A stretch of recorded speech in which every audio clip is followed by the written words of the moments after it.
I got knocked down at Apple, there's no doubt about that. But I was also brave enough to get back up. After leaving Apple, my sights were still set on a job at Google, but getting there wasn't easy. I applied to 10 different roles since graduating from college, okay? And even though I lived with Eric, who was a top Google engineer, I was too scared to ask for a recommendation. He was so smart. I felt like an idiot compared to him. What if he doesn't think I'm qualified and says no? Or worse, what if he says yes and I still get rejected? That insecurity and fear of embarrassment kept me quiet. So I applied on my own, the old-fashioned way, google.com/jobs. After a few bites from recruiters, I finally landed the on-site interviews. Now, this was my dream job, so you better believe I was prepared. I made an interview strategy document with details about my interviewers, sample questions and answers, and the key messages I wanted to hit consistently about what makes me different. You see, Google accepts less than 1% of all applicants, so I knew I needed more than smarts. I needed to stand out. Luckily, I also knew that I had a superpower, the ability to connect with anyone. This was a skill I developed through my early leadership experiences. And you know what? That helped me get into Apple, and I knew it could work here too. My strategy was simple: be yourself. I wanted every interview to feel like two friends just chatting at a bar, comfortable, organic, real. Because if you're going to spend that much time with somebody at work, wouldn't you want to feel like they're not just a coworker, but also a trusted partner? That approach, when it's authentic, really works. I'll never forget that voicemail from my recruiter saying, "You got the job." It was a shock. A total dream come true moment for me, I thought, yes, I knew there was a bigger vision for me. I was ready to climb that corporate ladder, baby, to financial success and power and significance. But deep down, the real driver was to finally feel good enough. I'm Julio Alvarez, tech leader turned executive coach, and this is Braving Big Tech, a 5-part series about the highs, lows, and pivotal moments of my 15-year career and what led me to the mission I am on now, empowering you with the courage to lead from your heart. My hope is that you see some of yourself in this story and use it so that together we can slow down, redefine our failures, and bring humanity back into leadership. This is part 2, Google, the rocket ship. Google CEO Eric Schmidt once said, "When you're offered a seat on a rocket ship, you don't ask what seat, you just get on." And that is exactly how I felt. It was the glory days of tech, especially in New York City, where the scene was new and growing. Working at Google gave you instant clout. If you got in, you must be something special. And if you went into a bar wearing a Google shirt, you were getting some action, okay? Let me tell you, that stroked my ego big time. I started as a Google Docs product specialist, and my job was to ensure that with every new feature launch, users had access to the support they needed. We worked with product and engineering and design teams to solve user problems and make requested changes. I'll never forget one top inquiry from the help center that said, "Where is the save button?" People didn't realize that Docs auto-saves everything. There is no save button. So we made in-product changes to communicate that more clearly. All of us on the team were early in our careers joining a rocket ship company eager to do good in the world. Millions of people, from NGOs to businesses and schools, were all using Google products. You walk down any plane aisle or into any coffee shop and you'd see people on their laptops using tools that we built. How cool is that? We were on a mission to make Google Docs the best free product out there, and it felt like such a privilege to be able to help so many people around the world succeed. My coworker Sarah had also recently joined the team as an executive assistant. I think there was absolutely true passion for the product. Like, you have never seen a group of people so excited for what we can now acknowledge was like a Word document. This was like, inarguably kind of a boring product. This was not a sexy product. It was, very kind of utilitarian office tool. Yeah. But the magic was there. Like, the excitement of the real-time collaboration. No one else was doing that at the time. Exactly. That was so unique. So unique, and felt very magical and palpable, that energy. And the team was just very genuinely excited about that product and the journey they were on. And that felt like, I got to be part of this. Like, this is not something you come by often. I remember meeting you because, again, I felt thrown into a sea of software engineers. I mean, let's be real. Google's an engineering company built by engineers for engineers. I felt like I noticed you and your energy like instantly, because I was like, I don't want to be biased, but I feel like this guy is not an engineer. So I got to go talk to him. And you just had like a very warm, palpable, I mean, I feel like you were at your computer, your standing desk, like just smiling and laughing and typing away. And I was like, oh, I got to get to know this guy. So what drew me to you was definitely that positive, palpable energy. We brought kind of a little bit of that humanity and like authenticity to what it was, when you're an engineer at this company, there's a lot of pressure on you and you are heads down. And so I think we connected on that level as like bringing a little bit something different to the table. At Google, it felt like the extraordinary was possible. I mean, people genuinely loved being there for the big vision, the bold ideas, and the opportunity to take on hard problems. It was like living on another planet, witnessing the tenacity, speed, and attention to detail these people had. I'm talking hands down the smartest people in the world. And the community organizer in me came alive with all the resources I now had at my disposal. It was so validating. I felt like I was at the coolest university in the world, except I got paid to be there. It was this sense of empowerment that I was craving at Apple. And for the first time, I felt like I could really be me. At Google, it was cool to be a nerd. My desk was covered in Nerf guns, lightsabers, the Hogwarts sorting hat. Being outgoing and fun helped me make friends, even with people beyond my core team. So my work and my social life became very intertwined. And I bet you've heard of Google's legendary company culture. I mean, they basically reinvented employee perks. I'm talking Whiskey Wednesdays, offsites in Hawaii, custom Patagonia swag, sushi for lunch. It was like an adult playground. And with the average age of a Googler being just 28 at the time, we worked hard and played harder. Many of us only went home to sleep and shower. It was a wild ride. Because you can remember those early days of Google Docs, the offsites we would go on. I mean, Hawaii, Puerto Rico, all expenses Atlantic paid. City. Atlantic City. I mean, just, and I, as someone who planned them, I know that those were thousands and millions of dollars. Like we're talking extravagant. I felt like they really worked. I really bonded with my agree. people. You got to a different level of relationship. Absolutely. I think, there's definitely a happy medium. I'm like, does it need to be millions of dollars in Hawaii? Maybe Probably not. But I agree. I think that time together was amazing and part of what made the team feel so tight knit and close. And you do get to know people on a personal level, and lo and behold, that improves how you work with people. It's a great thing. My first manager at Google was Shauna O'Brien, a heart-led, high-caliber leader. She understood the assignment: support the people responsible for the output. Her ability to ask open-ended, empowering questions is still one of the qualities I use to identify a compassionate leader. Most of all, Shauna was real. She'd take us to lunch and share stories about her life. We were like her cubs. I was building the team from scratch in the New York office.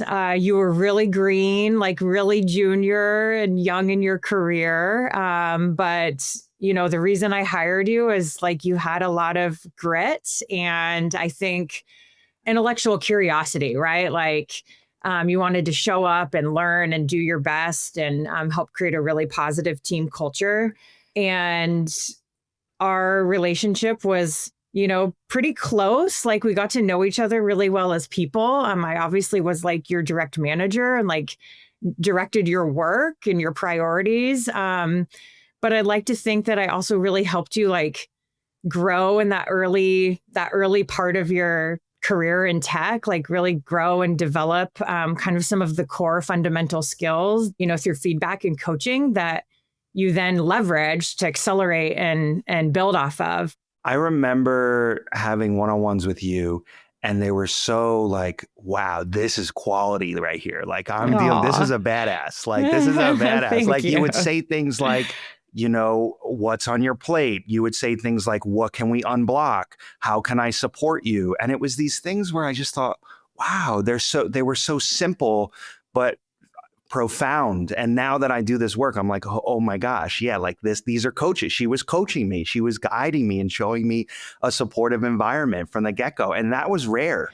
Yeah, I mean, I think I try to. It's not always easy, but I would say as a people manager and a leader, I try to use situational leadership, right? Where like you kind of adapt your leadership style and the way that you give feedback or coaching based on the person and kind of where they're at in their career, what they're working on at the time.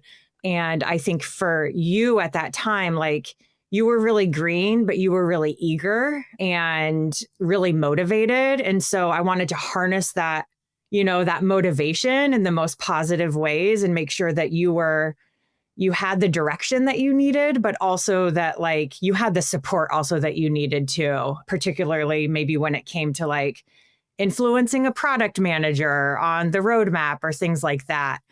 I think there are times when it was good to throw you into the deep end and let you do it. But there were also times when maybe you needed a little bit of extra support or unblocking. Yes. One of the key differences in, this distinction between managers and leaders is authenticity, right? And like, are you showing up as your authentic self? And are you bringing your authentic self into the relationships that you're building with your team?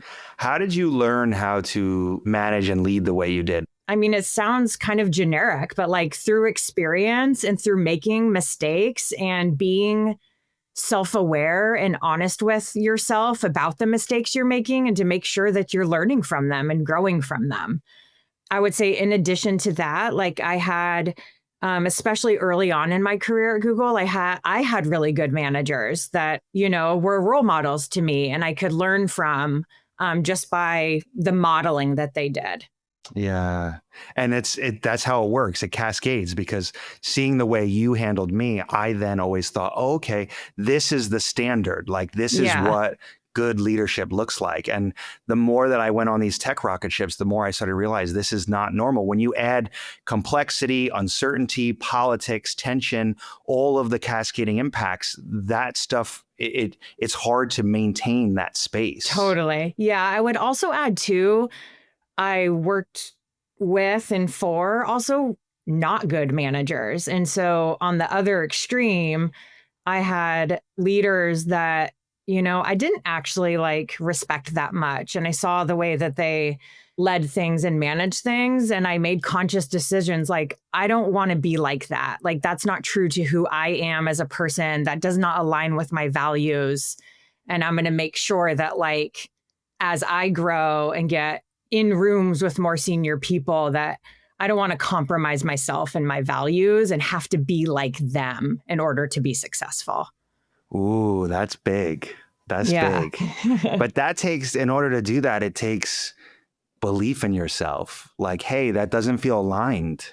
Yeah, I think it takes self-awareness and knowing what your values are and staying true to those. Yeah. And then sometimes it means making really hard decisions, and having the courage to stay true to who you are. During my first week at Google, I was struck by a flyer posted in the elevator for the Associate Product Marketing Manager program. This was the Navy SEALs of Google marketing, a handful of high performers selected to parachute into a project and drive the marketing campaign from start to finish. Wow, I wanted in so badly. So little by little, I built my network. I got promoted early and was accepted into the program where I went from a product specialist to a product marketing manager, a coveted role at Google and a premium upgrade. My first marketing role was on Google Drive, which had just launched. I helped prepare the product for market, drive its growth, and clarify the new offering for the user.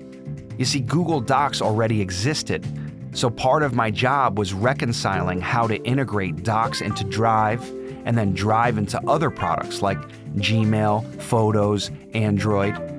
A strategy deck I created about this even went to Sundar Pichai, Google's VP at the time, and it's still one of the projects I'm most proud of. My career was gaining momentum, and the work felt substantial and valued. But it was intense. So much learning at such a fast rate. We used to joke that a year at Google was like 4 years anywhere else. I mean, it was a masterclass in building high-performing teams and culture. Because when everyone around you is at their best, you're pushed to rise too. I was living in a fast-paced city, working in an even faster-paced industry, wearing busyness as a badge of honor. I'll bet some of you can relate to that. I told myself, I don't need to rest and take a vacation. What if they need me? Or worse, what if I get left out and become irrelevant? But deeper than that, I was trying to defend myself against a dad that never saw me. In response to his ridicule, I thought, you know what? I'll show you excellence. I will outperform and outwork everybody, okay? I will become a millionaire by 30.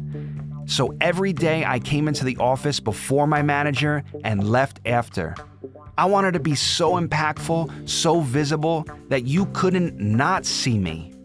And as one of the few queer Latinos from a working class family who didn't go to an Ivy League school, that pressure to prove myself was magnified.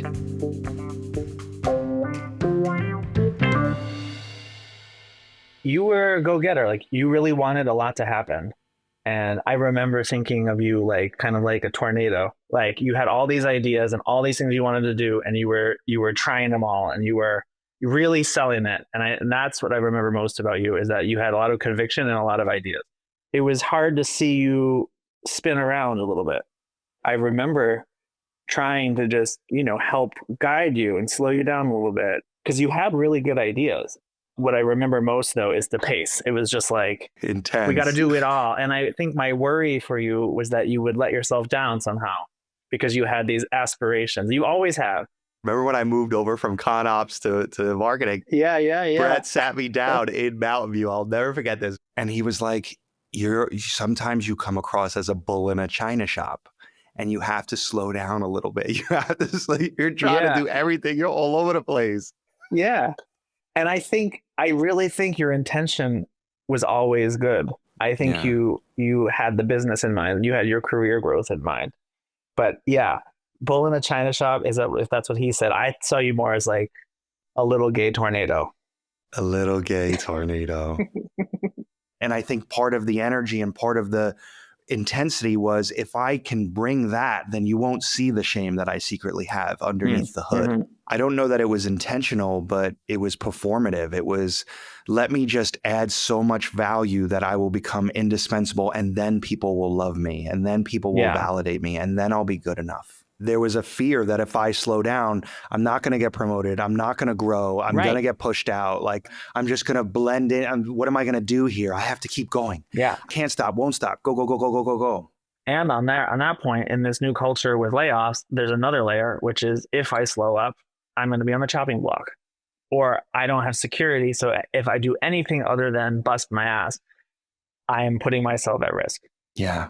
And like, good doesn't come from there.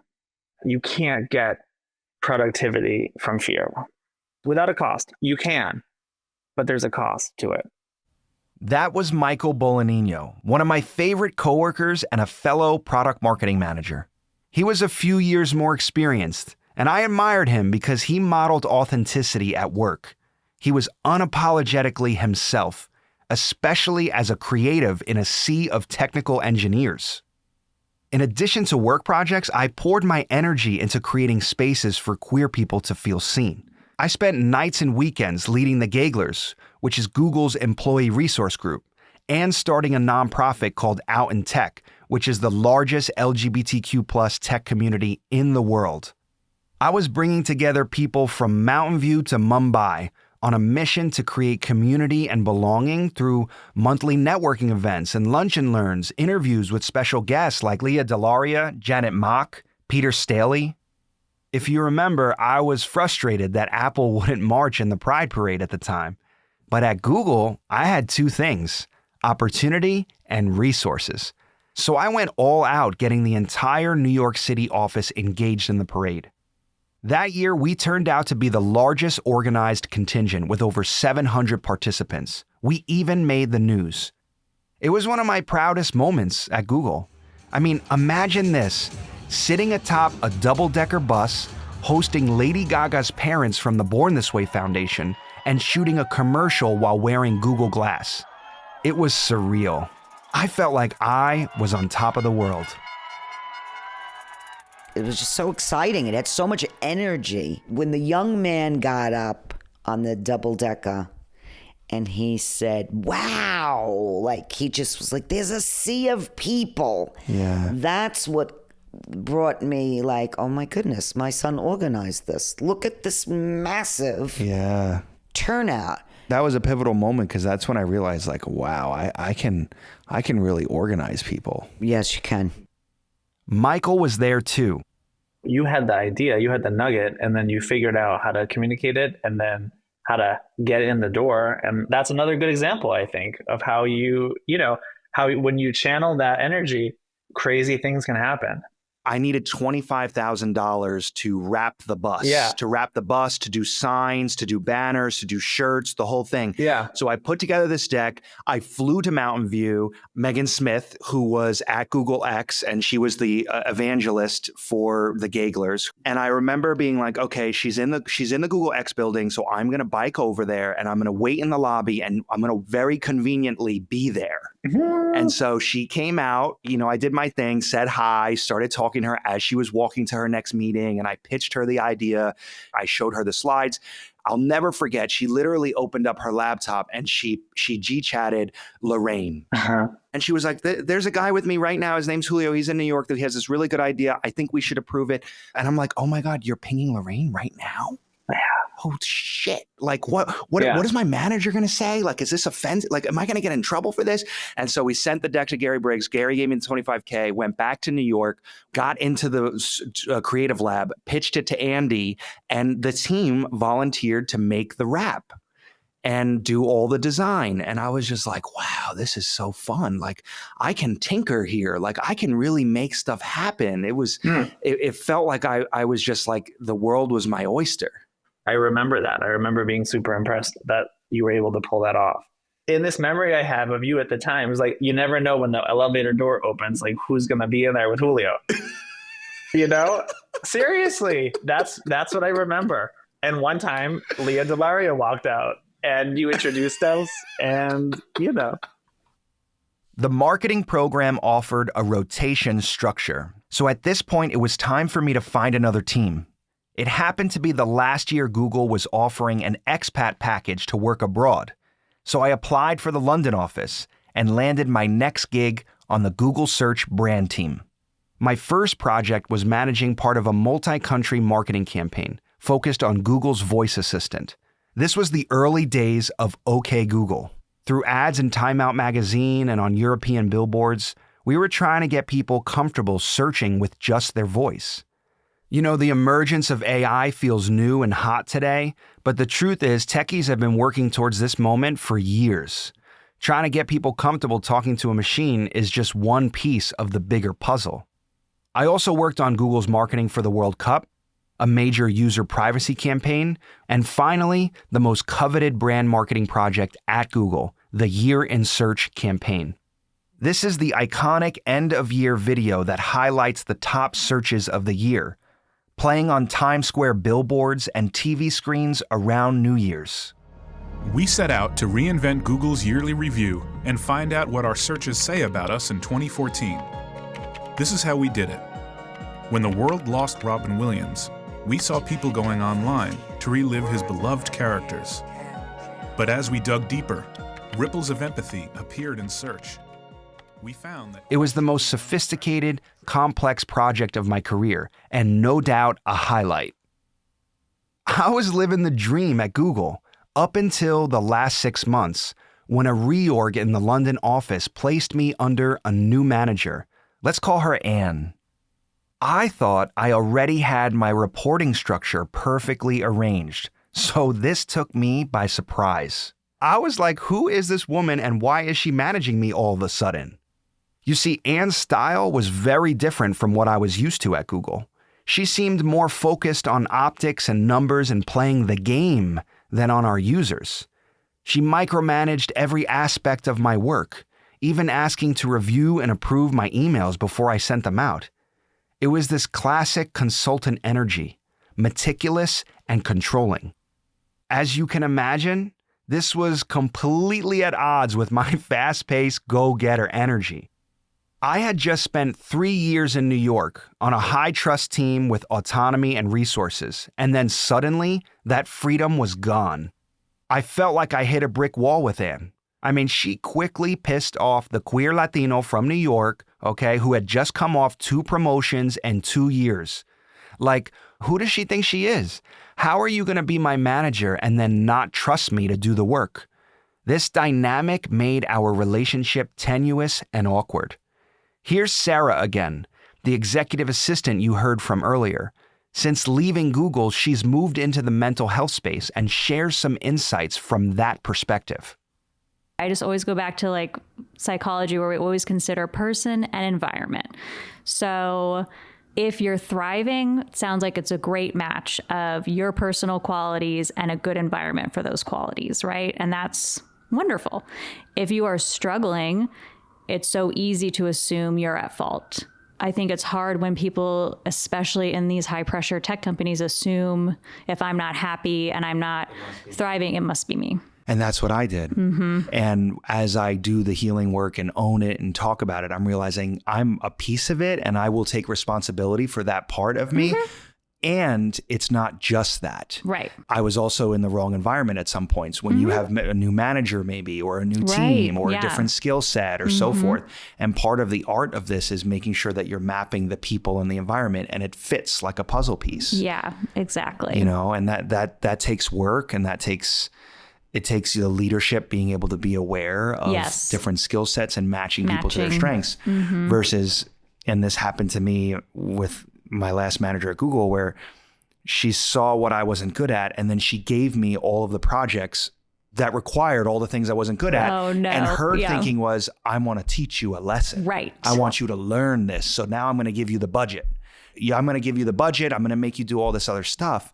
And I'm like, why are you giving this to me? There's a mathematician on the team. I'm more creative. Put me on the creative project. Don't put me on the budget. Right. But she was trying to, and I thought, wow. She's trying to force that fit. She was trying to force that fit. And then it became this, this downward spiral of us being frustrated at each other and, throwing punches at each other. And that didn't end well. Yeah. But it's a good example of the environment matters as much as the person. Mm-hmm. Yeah. I think leaders have to cultivate and build a team that they trust for it to function well. And that is like a major thing that I saw. When that is not there, the whole team suffers, the product suffers, and ultimately the leader suffers too, because the leader has got to be able to delegate, to trust, to let people try, let people fail. Also, a leader has got to be comfortable being direct. You can be kind and firm. You need to be those things, because if you can't give your team direction, then again, we're going to be spiraling and not cohesive and not goal oriented. So I think kind but firm is important, because I've seen leaders who have been too kind and then can't really get the team on the same page and can't. That's big right now. I see this a lot. Absolutely. Because they don't want to hurt anyone's feelings. They feel like they're going to step on a landmine or something, and they want to make everybody and everything happy. But you can't always do that. But you can be firm and fair and kind. Absolutely. And I think that's essential, because you want to grow the people who are working for you. You want to give them that feedback so they get better, and then trust them to do what you hired them to do. And if you don't, you have to dig in, like you said, have those hard conversations and figure out why that trust isn't there. If you're not taking the time to really cultivate the relationships, to really set strategies together, not just plug in, then you're going to run into these issues. We've all dealt with a difficult person at work, right? A situation where everybody's thinking it, but nobody's doing anything about it. Coworkers would tell me, "Yikes, I'm so sorry you have to deal with that. If anyone can figure it out, it's probably you." So I felt validated that there was indeed a problem here, that I wasn't crazy, and that validation gave me the confidence to confront her. I'll never forget the one-on-one that changed everything. Knowing our relationship was strained, I decided to try and reset things, to clarify what was working and what wasn't. So I put together a few slides based on a Harvard Business Review article about ways of working. Here she was, newly promoted, under pressure to control every move so we could hit the targets, and I was asking her to have a vulnerable conversation about improving our relationship. I could see in her facial expression and body language that she was armoring up, going into protection mode, and that triggered me to do the same. Despite what happened at Apple, I still hadn't learned how to effectively handle conflict. This situation with Anne was another example of me being well-intentioned but poorly implemented. Did I do the right thing trying to have a conversation with Anne? Yes, but the way I approached it missed the mark. I told myself I was trying to improve our working relationship, but if I'm honest, part of me wanted to vent my frustration about the manager change I had no say in. My energy in that conversation wasn't really about finding common ground. It was about proving a point. Hello, you're the problem here, and someone needs to tell you, so here I am. And, I didn't say that outright, but my tone of voice and the piercing look said it for me. It was this superiority complex disguised as feedback. And yeah, behaving that way with your manager, it's a surefire way to shoot yourself in the foot. I've learned that being open-hearted towards coworkers you're not getting along with and holding leaders accountable from a place of compassion is necessary, but it's one of the hardest things to do. Why? Because it requires humility, vulnerability, and a willingness to let go of the need to be right.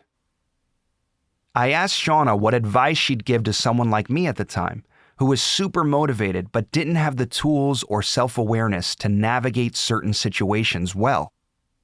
I've always tried to communicate that it's not just the what, but the how, like the what you accomplish and the impact of that obviously very much matters. But if you bulldoze your way through people and through things just to get it done, like that's not a good look either. No. And so I always try to weave the how into the feedback that I give in my performance reviews that I write at a very tactical level. And I think for someone like you were at the time that was like, you're moving, you're going to get things done, you're going to take ownership. I think the message that I send and the feedback that I typically give is love the enthusiasm. The intentions are very good, but the approach you're suggesting is a bit misguided. And I try to paint the picture of like how it could go wrong, right? And actually end up having the opposite outcome or impact as to what you're intending it to have. And the goal is to widen the aperture, help you see the corners that you may not be seeing. Yeah, let's look around corners and like play out like this various scenarios of, how this could go. Like you have in your mind that this is going to play out a certain way and there's going to be a certain outcome that you're optimizing for, right? But actually, let's like flip the coin and think about how it could play out totally differently and actually end up like not great in terms of the outcome. And that's exactly what happened with Anne. Every morning, we exchanged a fake, "Hi, nice to see you," but the tension was palpable. The micromanaging, snarky comments, and defensive attitude continued in emails, chats, docs. Honestly, my attitude wasn't any better. I thought, well, you know what? I'm going back to America in 6 months, so I don't have to take you seriously. Bye, Felicia. But you know what? It was another way to armor up and avoid the problem. What I didn't realize was that behind the scenes, Anne was on an official mission to get me out. I was put on a performance improvement plan, or PIP. For those unfamiliar, a PIP is a several-month plan HR implements to document performance issues and outline what you'll do to improve. In theory, they're meant to support growth, but in practice, they're often the first step towards termination. Whether you pass this test or not, just being on a PIP can be isolating, humiliating, and anxiety-inducing.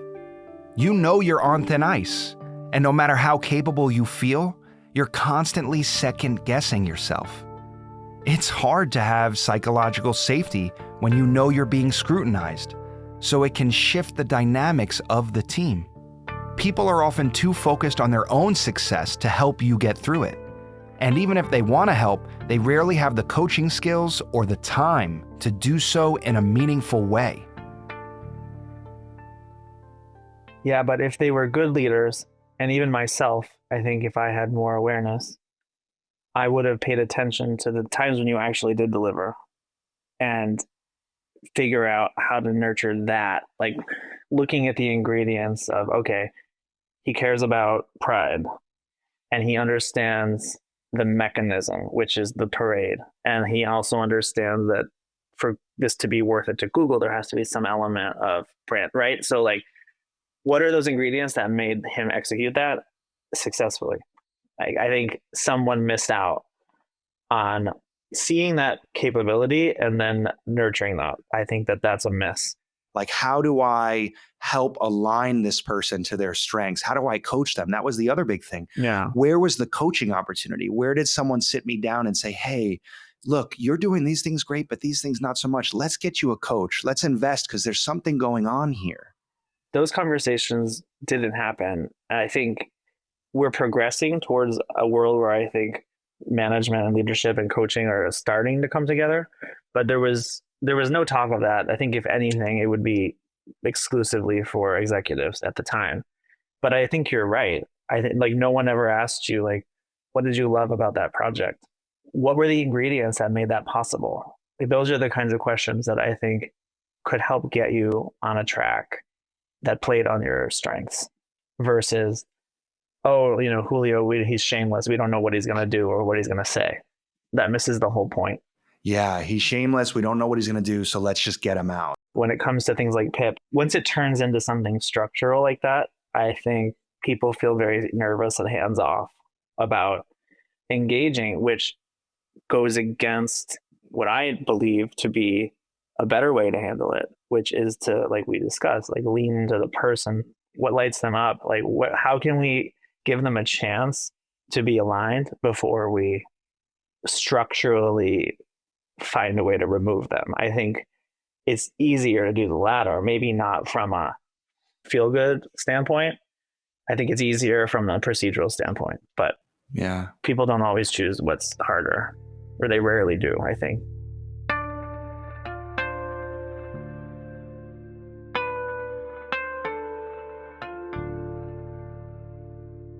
I think this is one of the reasons it's so hard to ask for help. I even had a mentor, a VP of marketing at Google, who helped me get to London in the first place.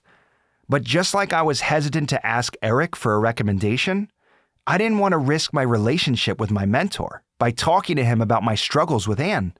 I was worried he'd judge me, or worse, abandon me.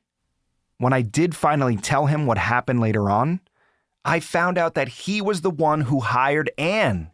He said, "Hello, Julio, you should have just told me. No one should have put you two together. You're like oil and water." And that really hit me because I realized that I should have been honest with him when the problems first started. That's what mentors are there for. But it was too late. Staying quiet cost me the opportunity to get support from someone that had my back and could have helped me find a better solution.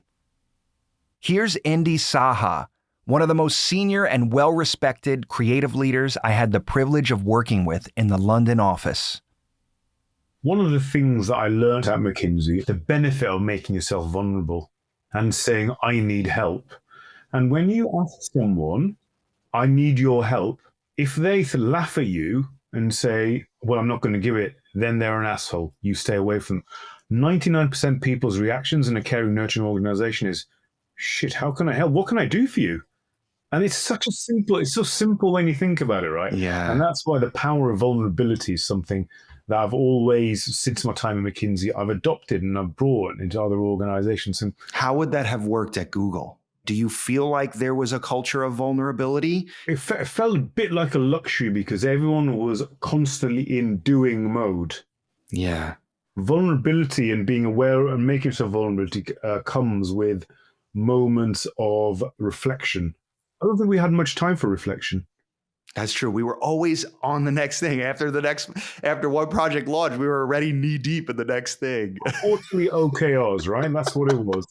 So vulnerability comes when you've got a degree of reflection and introspection, which you can try and do, which is what do I need help on? Where am I not being as good as I can be? Where can I go from good to great or just get to good? Yeah. And who do I tell that I can, who might have been in this situation at some stage on their journey? In your particular situation, it might have been talking to others and saying, look, this is the situation I'm in, and being absolutely honest about it, being dispassionate about it and being able to acknowledge where you might have been at fault or where the other person might have been, right? And being say, what would your recommendation, advice you could do? What couldn't you do for me to help? Yeah. The other thing I'm realizing is instead of doing that, I was discharging my anger and frustration in small talks with other people, because if other people were frustrated with her, we would just have a pity party and we would just offload our frustrations. And I realized, like, maybe you can time box that and say, okay, for 5 minutes, you can be frustrated, but then we have to move into taking responsibility and finding a way forward to unblock or to clarify or resolve this, as opposed to just sitting in the murk of frustration. Yeah. I mean, there's times for catharsis, right? Which is what you talk about there. But then there's also the right time to make sure you have people around who can constructively help you. But the other thing is, I mean, just be aware. One thing I've become aware of is even in the catharsis, that subconsciously signals attributes about you as a person. So if even as you're venting by the water cooler, that's subconsciously letting people know that this is a person who does this kind of thing and they complain. So therefore, how much of this is part of the karma? Do you know what I mean? Yes, yes. And so therefore, when you use your catharsis, be careful of who you do it with. Do it with deeply trusted friends. But doing it in a kind of a piecemeal approach to anyone who's prepared, listen, confounds some of the aspects to other people, which might have got you in that situation in the first place. Do you know what I mean? Yeah.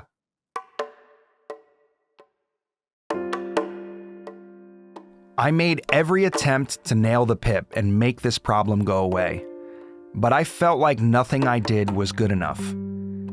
Every morning, I was scrutinized for the smallest things. You sounded harsh in that email. You didn't get the slide formatting right. You forgot to CC me on that request.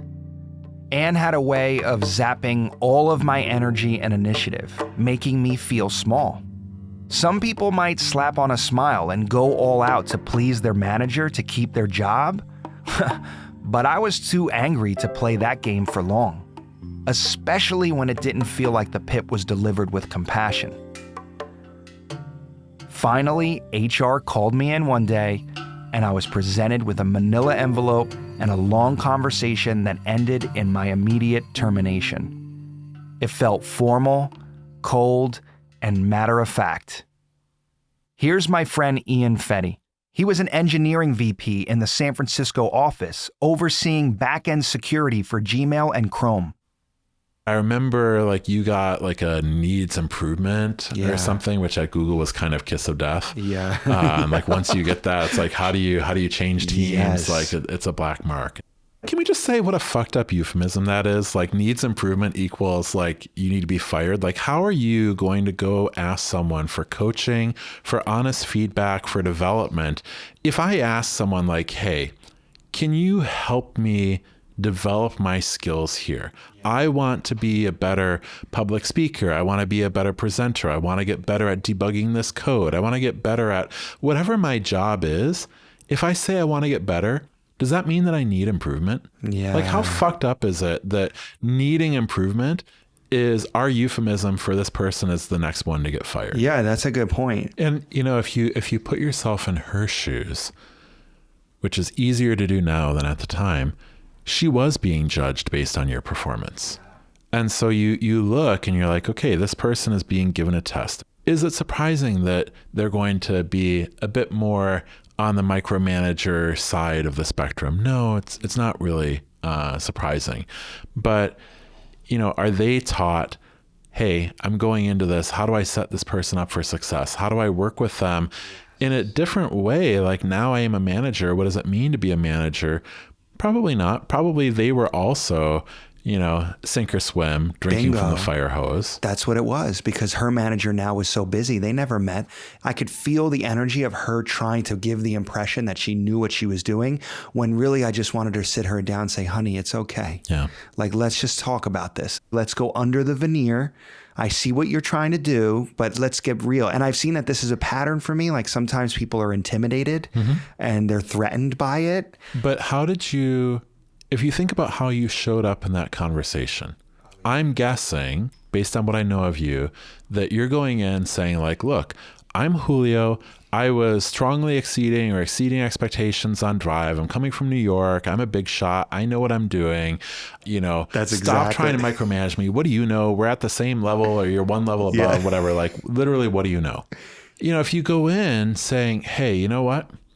I'm new. I don't know marketing in London. I'm new to this market. I don't really know the considerations, but here's what I've done. Like I have strengths. You've been here a while. How do we work together? Like, what can you teach me?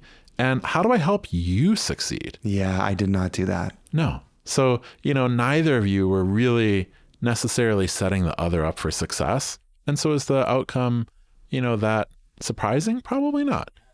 But I think, you know, whether you're a new manager or whether you're someone working for a new manager, recognizing that at the end of the day, what the company needs is a functional team, and that you have to figure out how to work together as a team. And in order to create the healthy team, you have to have grace for people, be kind, assume positive intent, want to find a way to work well together, as opposed to, I guess in my case, I was frustrated that this had happened without my input. And so I discharged that frustration onto her.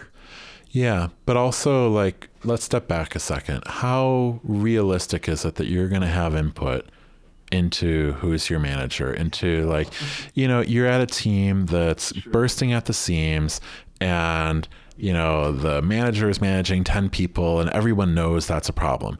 And so they're looking and they're saying, who in my 10 people can step up and become a manager?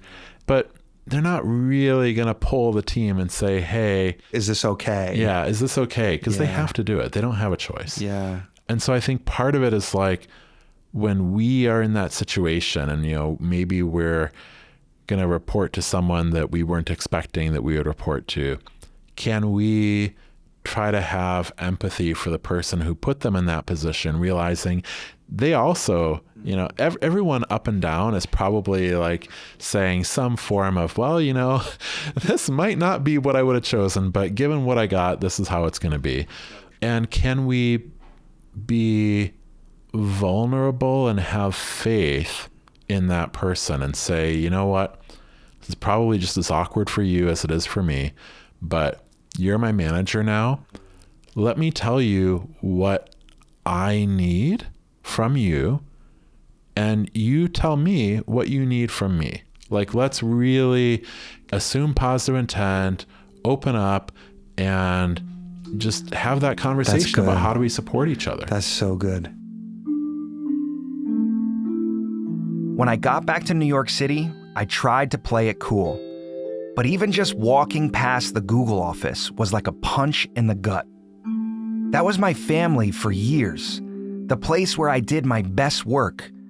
And now I was suddenly on the outside, feeling alone and disconnected as I woke up to an empty inbox and nothing on my calendar. I went from exceeding expectations, promoted twice in 2 years, to needs improvement and being out in 6 months. The contrast was a total mindfuck. How could that happen so fast? How was I both smart and capable, yet still failing? And shit, what will people think? I dreaded the thought of having to explain what happened and relive all those feelings. The shame, the disappointment, the fear. So I kept it a secret. Again. From my perspective, we were doing really well on the docs team, the docs and drive team. And I was always like, well, clearly you are not the problem because you were doing well on this other team. Clearly there's something wrong with this team in London. If you don't work with a team, that doesn't mean you're bad. That just means you don't work with that team. There are people who have different ways of working. And if it's not a fit, it's not a fit.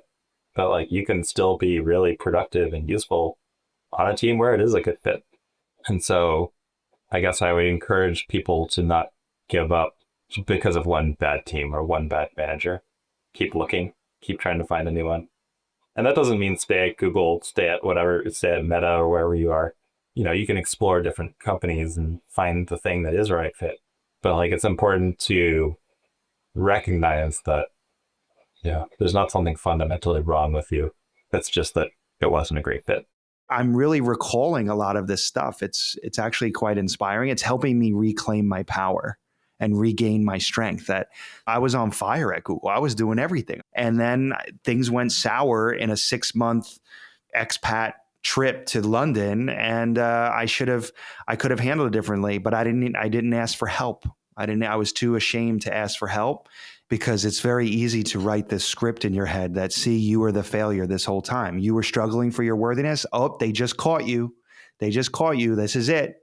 And then I'm like, oh, fuck, I guess I never was good enough. Like, I guess I just have to suck it up and take it instead of, no, I'm sorry. This was not a good team. I was crushing it over there on the docs team. And then all of a sudden this happened in 6 months. We were talking about imposter syndrome earlier.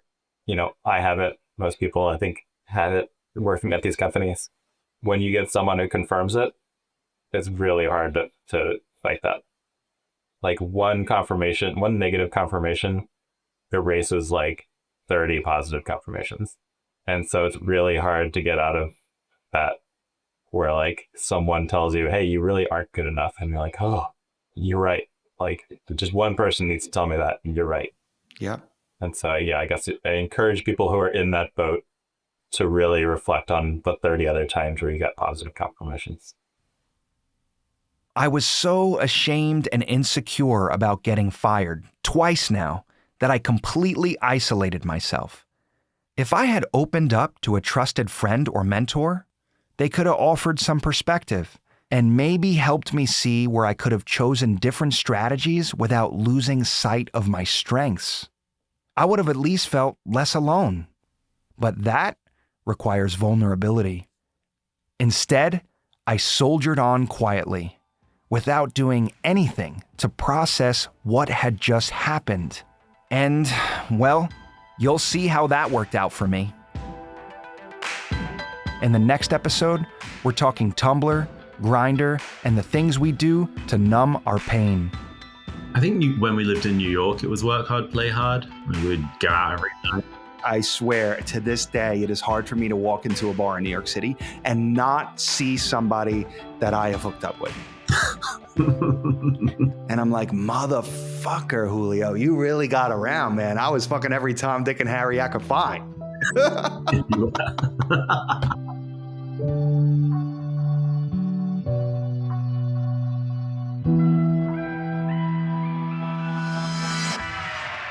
Braving Big Tech was written and hosted by me, Julio Alvarez. It was produced and edited by Rikki Gunton, and our theme song is Breaking Out by Nick Deutsch, with additional music from Blue Dot Sessions. A special thank you to the 15 leaders brave enough to get on the mic with me for this series. And hey, let's stay connected. You can find me at letsgowithjulio.com. And if listening to this brings up something for you, I'd love to hear about it. Shoot me a note at hello@letsgowithjulio.com.